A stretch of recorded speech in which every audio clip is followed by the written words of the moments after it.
Hello students, चलिए start करते हैं। एक्सरसाइज 1.2 का क्वेश्चन नंबर फर्स्ट देखते हैं क्या है। State whether the following statements are true और फॉल्स, जस्टिफाई योर आंसर। हमने यहाँ पे क्या करना है, हमारे पास 3 क्वेश्चंस गिवन है, इनमें से हमने ट्रू और फॉल्स देखना है कि कौन सी स्टेटमेंट हमारी ट्रू है और कौन सी फॉल्स है। उसके बाद हमने जस्टिफाई योर आंसर, अपने आंसर को जस्टिफाई करके बताना है कि आपने ट्रू बोला है तो वो क्यों बोला है और फॉल्स बोला है तो वो क्यों बताया है। तो सबसे पहले हमारा जो फर्स्ट क्वेश्चन है वो क्या है, every irrational number is a real number, कि सभी के सभी इरेशनल नंबर जो हैं रियल नंबर होते हैं।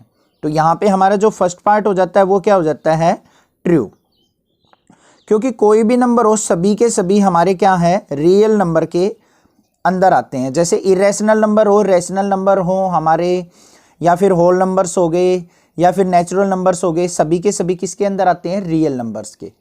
तो यहाँ पे मैंने थंबनेल पे भी एक डायग्राम बनाया हुआ है। जैसे मान लिया ये क्या है, हमारे रियल नंबर्स, रियल नंबर के अंदर हमारे रैशनल नंबर भी आते हैं और इरेशनल नंबर भी आते हैं। तो सारे के सारे नंबर्स जो हैं रियल नंबर के अंडर में ही आते हैं। तो हमारी कंडीशन क्या हो जाती है, फर्स्ट ट्रू हो जाती है। यहाँ पे लिख देंगे कि all irrational numbers are real numbers. ठीक है, इंट्रोडक्शन भी आपने देख लिया होगा, तो वहां से भी आपको अच्छे से क्लियर होगा कि रियल नंबर क्या होते हैं और इरेशनल नंबर क्या होते हैं। नेक्स्ट बात करते हैं अपने सेकंड पार्ट की। Every point on the number line is of the form of under root m where m is a natural number. तो यहाँ पे क्या कहा है कि कोई भी नंबर लाइन हो हमारी, उसमें सभी के सभी जो नंबर होते हैं ना, सभी के सभी पॉइंट अंडर रूट एम की फॉर्म में होते हैं। तो ऐसा तो बिल्कुल नहीं है कि अंडर रूट एम की फॉर्म में हो, क्योंकि जैसे ये नंबर लाइन है हमारी, तो यहाँ पे क्या है 0 1 2 3 इस तरीके से होते हैं नंबर लाइन। तो ये तो अंडर रूट की फॉर्म में है ही नहीं हमारे। तो यहाँ पे क्या हो जाएगा, आंसर फॉल्स हो जाएगा। और दूसरी बात क्या होगी, अगर लेफ्ट साइड की बात करें -1 -2 -3, तो नेगेटिव नंबर का रूट तो हमारा पॉसिबल होता ही नहीं है, तो नेगेटिव नंबर का अंडर रूट हमें नहीं कर सकते। तो हमारी सेकंड कंडीशन क्या होगी, फॉल्स होगी।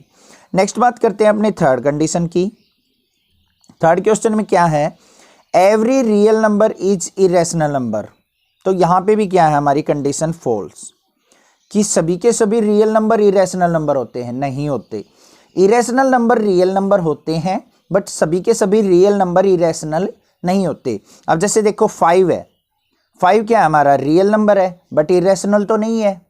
इरेशनल क्या होते हैं, अंडर रूट फॉर्म की फॉर्म में, अंडर रूट 5 हो गया, पाई हो गया, ये होते हैं हमारे इरेशनल नंबर। तो अकेला 5 हो गया, 3 हो गया, 2 हो गया, या फिर 2/3 हो गया, ये सब क्या है हमारे रियल नंबर्स में आएंगे, बट ये इरेशनल नहीं होंगे। तो आई होप आपको तीनों के तीनों पार्ट अच्छे से क्लियर हो गए होंगे। कोई डाउट अगर आपको किसी पार्ट में लगे तो आप मुझे कमेंट कर सकते हैं। अदरवाइज क्वेश्चन नंबर सेकंड देखते हैं क्या है। क्वेश्चन नंबर सेकंड के अंदर क्या है, are the square root of all positive integers irrational. क्या सभी के सभी पॉजिटिव इंटीजर्स का रूट इरेशनल होता है। If not, give an example of the square root of a number that is a rational number. तो हमने क्या करना है कि एग्जाम्पल देना है, अगर ऐसा नहीं होता है तो, कि किसी भी नंबर का रूट इरेशनल नहीं होता है, तो ऐसा एग्जाम्पल देना है। तो उसके कहने का मतलब है कि अगर किसी भी नंबर का, पॉजिटिव इंटीजर का अगर मैं रूट कर दूं, जैसे मैंने बताया था रूट वाली टर्म जो होती हैं वो इरेशनल होती हैं। जैसे √2 हो गया, √3 हो गया, √5 हो गया, √7 है, √6 है, ये सब क्या है हमारी इरेशनल। ठीक है, अब उसने पूछा है कि क्या सभी नंबर्स का अंडर रूट इरेशनल होता है, नहीं होता। तो यहां पे क्या लिखेंगे, तो यहां पे लिखेंगे हम square root of positive integer are not always irrational. अब इसका हमें एग्जांपल भी देना है। अब चलो देखो, कंप्लीट रूट जैसे होता है, 4 का कंप्लीट रूट करे तो क्या आएगा, 2 है, तो रूट की टर्म में, तो हम इसको तो इरेशनल बोलेंगे नहीं, क्योंकि √4 करेंगे तो क्या आ गया 2, और 2 क्या है हमारा रैशनल नंबर। समझ में आई बात। उसने ये बोला था कि रूट अगर हम किसी पॉजिटिव इंटीजर का कर दे तो वो इरेशनल नंबर बन जाता है, बट ऐसा तो नहीं है, हमेशा तो नहीं बनता।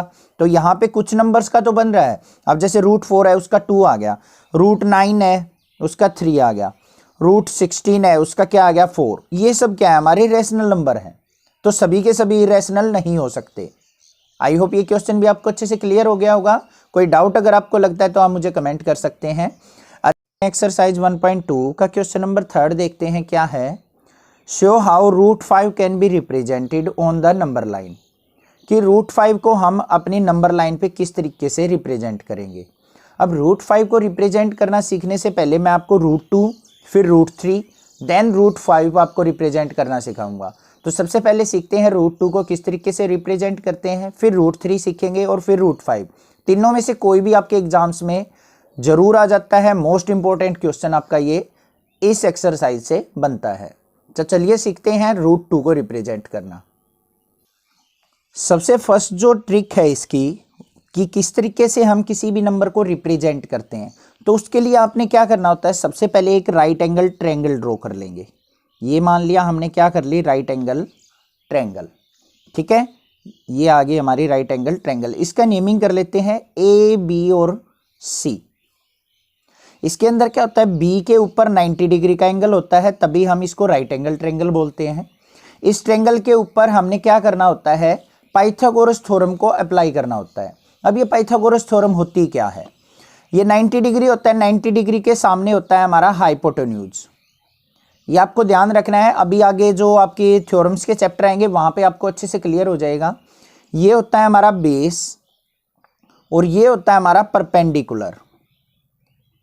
परपेंडिकुलर आपने इनके बारे में अभी तक नहीं पढ़ा होगा। तो परपेंडिकुलर होता है किसी भी लाइन के ऊपर एक 90 डिग्री का एंगल बनाती हुई लाइन को हम कहते हैं परपेंडिकुलर।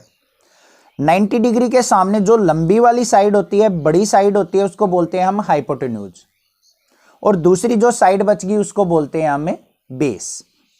तो यहां पे एक रिलेशन होता है अकॉर्डिंग टू पाइथागोरस थ्योरम, जो हाइपोटेन्यूज होता है h, उसका स्क्वायर ऑलवेज इक्वल टू होता है परपेंडिकुलर का स्क्वायर प्लस बेस का square, p square plus b square के।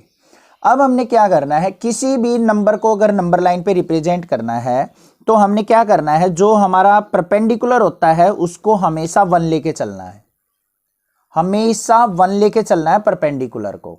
ठीक है, और उसके हिसाब से ही हमने देखना है कि बेस हमारा क्या होगा। अब देखो √2 है, √2 को हम कैसे लिख सकते हैं, √1 + 1 लिख सकते हैं। अब एक तो हमने 1 ले लिया तो दूसरी भी क्या हुई हमारी 1, तो ये 1 है तो ये भी क्या होगा 1 यूनिट। ठीक है, ये 1 और ये 1, और ये हमने फाइंड आउट करना है। तो ये कैसे निकलेगा, ये है हाइपोटेन्यूज, ये है परपेंडिकुलर, ये है बेस। तो हाइपोटेन्यूज कैसे निकला, h square is equal to p square plus b square. तो h इज इक्वल टू क्या हो जाएगा, स्क्वायर इस तरफ है उस तरफ जाएगा तो √ p कितना है हमारा 1, तो 1 का स्क्वायर 1 प्लस b कितना है 1, 1 का स्क्वायर करेंगे तो 1, तो h इज इक्वल टू क्या आ गया √2। तो h इज इक्वल टू आ गया √2। तो मतलब बेस भी 1 होना चाहिए और परपेंडिकुलर भी 1 यूनिट होना चाहिए, तब हम √2 को क्या कर सकते हैं रिप्रेजेंट। तो चलिए देखते हैं अब कैसे रिप्रेजेंट करना। थोड़ा सा आपको यहां से क्लियर हो गया होगा, बाकी हम √3 का और √5 का करेंगे तब आपको और अच्छे से क्लियर हो जाएगा ये चीजें। तो सबसे पहले हमने क्या करनी है, अपनी नंबर लाइन रिप्रेजेंट करनी है। स्केल की हेल्प से हम क्या करेंगे, एक नंबर लाइन ड्रॉ कर लेंगे। यहां पे ये कर ली हमने एक नंबर लाइन ड्रॉ, इसके ऊपर मार्किंग कर लेंगे 1-1 पॉइंट के। ये 1-1 पॉइंट पे हम मार्क करते चले जाएंगे इस तरीके से, 4-5 पॉइंट मार्क कर लो बस।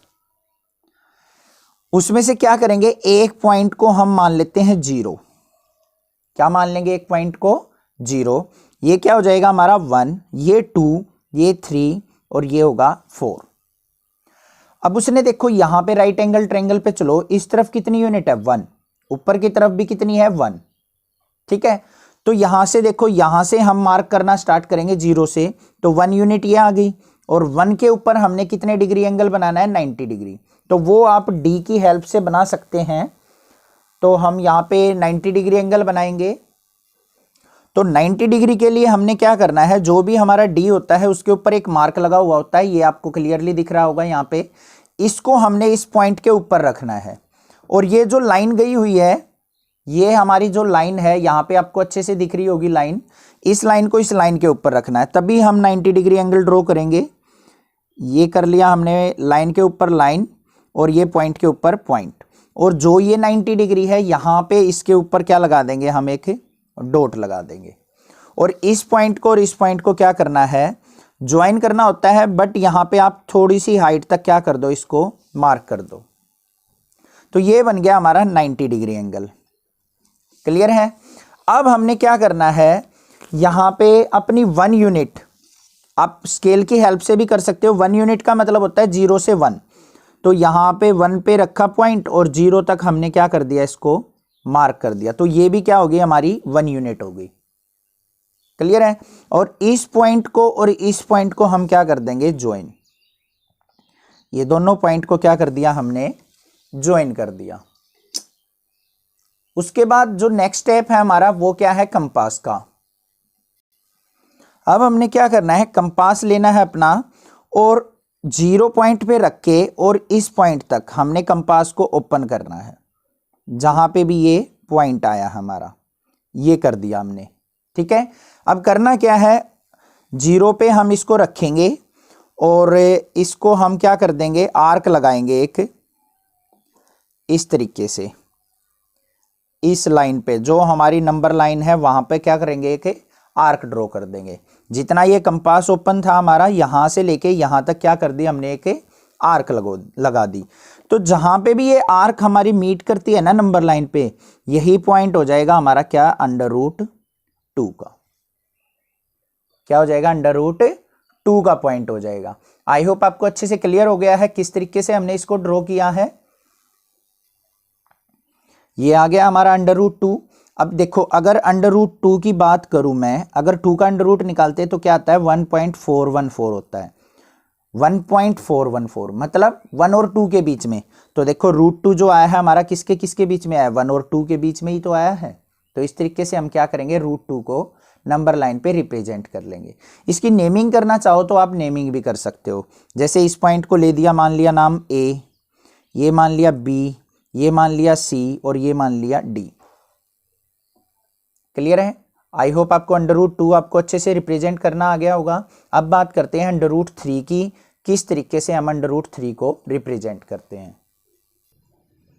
अब देखते हैं √3। तो √3 के लिए हमने क्या करना है, अपनी एक राइट एंगल ट्रायंगल बनानी है। उसके अंदर क्या करना है, ये 90 डिग्री एंगल होना चाहिए। ये होगा हमारा 1 यूनिट, हमेशा याद रखना है कि ये 1 यूनिट होना चाहिए। और हमने ये बनाना है अपना √3। तो इसको कैसे बनाएंगे हम, देखो हमारा क्या होता है, ये मान लिया नेमिंग कर लेते हैं ABC। ठीक है। तो अब देखो ये √3 किस तरीके से बनेगा, तो AC का स्क्वायर इज इक्वल टू किसके होता है, AB स्क्वायर प्लस BC का स्क्वायर। तो AC इज इक्वल टू √, ये BC जो है वो तो हमेशा 1 यूनिट लेना है, तो हमने यहाँ पे 1 का स्क्वायर मान लिया, ये हो गया। अब यहाँ पे क्या वैल्यू पुट करें AB की जगह कि हमारा ये √3 बन जाए। देखो यहाँ पे अगर मैं 1 पुट करता हूँ तो 1 का स्क्वायर और 1 का स्क्वायर तो √2 बना, नहीं बनेगा। 2 पुट कर देता हूँ तो 2 का स्क्वायर कितना हो जाएगा, 2 2 जा 4, 4 + 1 ये तो 5 हो जाएगा, तो अब भी नहीं बन रहा। तो मैं यहाँ पे पुट करता हूँ √2 का स्क्वायर।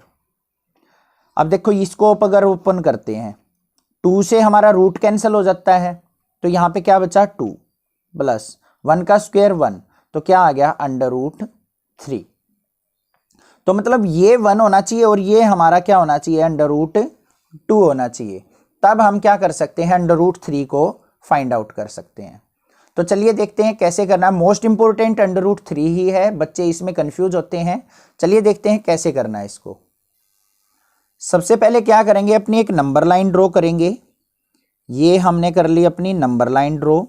इसके ऊपर मार्किंग कर लेंगे 1 1 पॉइंट की, ये 1 2 3 4 5 6, 5 और 6 मार्किंग कर लो।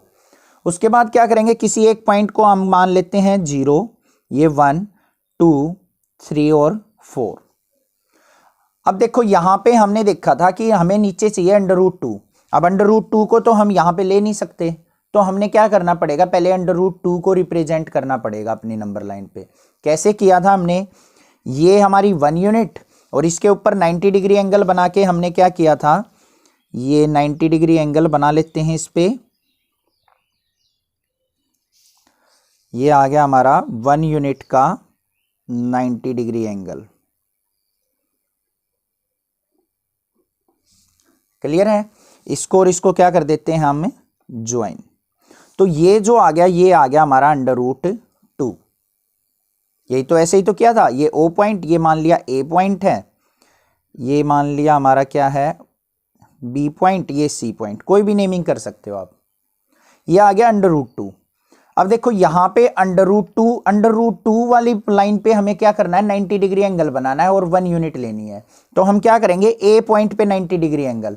तो कैसे बनाएंगे, इस पॉइंट को हमने इस लाइन के ऊपर रखना है और ये पॉइंट हम लगा देंगे यहां पे 90 डिग्री का, ये वाला डॉट लगा दिया हमने।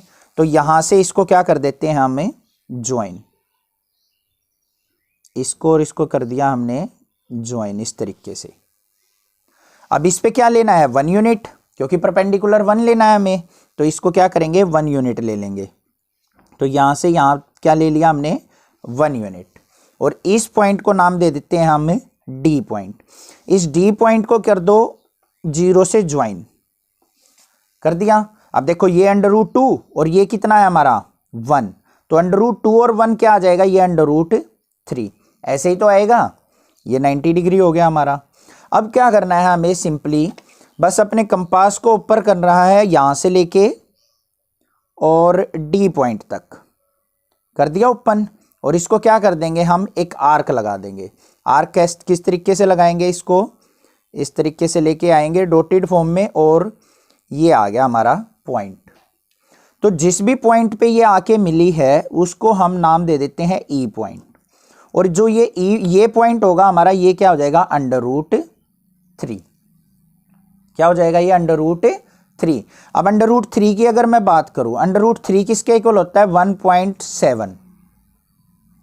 √3 की वैल्यू क्या होती है, 1.7, मतलब 1 और 2 के बीच में आ रही है। तो देखो 1 और 2 के बीच में ही तो आया हमारा रिप्रेजेंट होके √3। तो इस तरीके से हम क्या करेंगे, √3 को रिप्रेजेंट कर लेंगे। आई होप ये भी आपको अच्छे से क्लियर हो गया होगा। नेक्स्ट बात करते हैं अब √5 की। अब देखते हैं √5 को किस तरीके से हम रिप्रेजेंट कर सकते हैं। Same as it is, same procedure, हमने राइट एंगल ट्रायंगल बनानी है। उसके अंदर परपेंडिकुलर को लेना है 1 यूनिट। नेमिंग कर लेते हैं ABC। ये हमारा हाइपोटेन्यूज, तो मतलब AC का स्क्वायर इज इक्वल टू क्या होगा, AB² plus BC square, AB² plus BC का स्क्वायर। तो AC हमें चाहिए √5, तो ये 1 है, तो ये कितना होना चाहिए हमारा, 4 होना चाहिए, तभी तो 4 और 1 5 होगा। तो यहाँ पे क्या होना चाहिए, 4 को क्या कैसे बनाएंगे हम, 2 का स्क्वायर करके प्लस BC को 1 का स्क्वायर करके, इज इक्वल टू क्या आ जाएगा, AC स्क्वायर। तो AC इज इक्वल टू क्या आ जाएगा, √2 का स्क्वायर 4 प्लस 1 का स्क्वायर 1, तो क्या आ गया √5। मतलब ये 1 होना चाहिए, ये कितना होना चाहिए हमारा, 2 होना चाहिए। तो हमने क्या करना है, अब इसको नंबर लाइन पे रिप्रेजेंट कर लेना है। चलिए देखते हैं, बिल्कुल ईजी है। सबसे पहले क्या करेंगे, अपनी एक नंबर लाइन ड्रॉ करेंगे। तो यहां पे कर लेता हूं मैं एक नंबर लाइन ड्रॉ। ये आ गई हमारी नंबर लाइन। इसके ऊपर मार्किंग कर लेते हैं, ये 1 पे, ये 2, 3, 4, 5, 6 कर ली हमने मार्किंग। इसको नाम दे देते हैं यहाँ पे 0 पॉइंट, ये 1, ये 2, ये 3 और ये 4। क्लियर है। अब देखो हमने नीचे कितना चाहिए, 2 यूनिट चाहिए, तो 0 से लेके 2 यूनिट तक ये पॉइंट आ गया हमारा, 0 से लेके 2 तक। अब इस 2 पॉइंट पे हमने क्या करना है, 90 डिग्री एंगल बनाना है। तो हम 2 पॉइंट पे बनाएंगे अपना 90 डिग्री एंगल। तो यहाँ पे हम पॉइंट पे पॉइंट और लाइन पे लाइन रखते हैं, और 90 डिग्री वाली लाइन पे पॉइंट लगा लेते हैं। और वर्टिकली जो हम परपेंडिकुलर ड्रॉ कर रहे हैं वो कितनी यूनिट का होना चाहिए, 1 यूनिट का। तो हम क्या करेंगे, 1 यूनिट तक अपनी एक लाइन ड्रॉ कर लेंगे। तो 1 यूनिट तक मतलब 1 पॉइंट। यहां से देखो 2 से स्टार्ट कर रहा हूं तो 1 तक हम क्या करेंगे कि लाइन ड्रॉ कर ली। क्लियर है। अब हमने क्या करना है, इस पॉइंट को 0 को मिला देना है। ये याद रखना कहीं आप 1 से मिला दो। इसको क्या करना है, 0 से मिला देंगे। नेमिंग कर लेते हैं, ये पॉइंट ए, ये पॉइंट मान लिया बी है और ये मान लिया हमारा आया है सी पॉइंट। अब क्या करना है हमें, सेम प्रोसीजर 0 के ऊपर इसको कंपास को रखेंगे और इसको ओपन करेंगे हम सी तक। ये कर लिया हमने सी तक इसको ओपन। क्लियर है। नेक्स्ट क्या करना है, हमें सी से लेके एक आर्क ड्रॉ करेंगे और इस तरीके से हम ये ले आएंगे। तो जहां पे भी ये आके मिलेगी, ये आके मिल रही है हमारी यहां पे, तो ये क्या हो जाएगा हमारा √5। ठीक है। √5 क्या होता है, 2 पॉइंट समथिंग होता है। तो 2 और 3 के बीच में हमारा क्या आ गया, ये पॉइंट, और इसको नेम देते हैं हम डी पॉइंट। तो इस तरीके से हम √5 को अपनी नंबर लाइन पे रिप्रेजेंट कर लेंगे। आई होप आपको अच्छे से समझ में आ गया है किस तरीके से हम √2, √3, √5 को रिप्रेजेंट करेंगे। √3 थोड़ा सा डिफिकल्ट है, उसको थोड़ा सा ध्यान से करना है। उस पर हमने पहले √2 बनाना होता है, फिर उस पर 1 यूनिट बना के उसको ज्वाइन करना होता है। अगर कोई डाउट लगे तो आप मुझे कमेंट कर सकते हैं। अदरवाइज इस चैनल को सब्सक्राइब कर दीजिए, लाइक कीजिए और शेयर कीजिए। थोड़ा सा ध्यान से समझने की ज़रूरत है। √2, √3, √5 को थोड़े से डिफ़िकल्ट होते हैं, सभी को लगते हैं। ऐसा नहीं है कि मान लो आपको डिफ़िकल्ट लग रहे हैं तो एक दो बार आप रिप्रेजेंट करोगे तो आपको अच्छे से क्लियर हो जाएगा। अभी आपके लिए पाइथागोरस थ्योरम भी न्यू होगी, आपको अच्छे से समझ में नहीं आएगी। तो आप जैसे जैसे थ्योरम के चैप्टर करेंगे वहाँ से आपको अच्छे से क्लियर होगी और आप इनको अच्छे से रिप्रेजेंट कर पाएंगे। तो एक बार सेम प्रोसीजर को फॉलो करते हुए धीरे धीरे आप मेरे साथ ड्रॉ कीजिए, आप इजीली ड्रॉ कर लेंगे। फिर भी कोई डाउट आता है तो आप मुझे कमेंट कर सकते हैं। अदरवाइज इस चैनल को सब्सक्राइब कर दीजिए, अपने क्लासमेट्स को जरूर शेयर कीजिए, क्योंकि 6th क्लास से लेकर 12th क्लास तक का सिलेबस इस चैनल पे अवेलेबल है। Thank you students for watching this video. Thanks.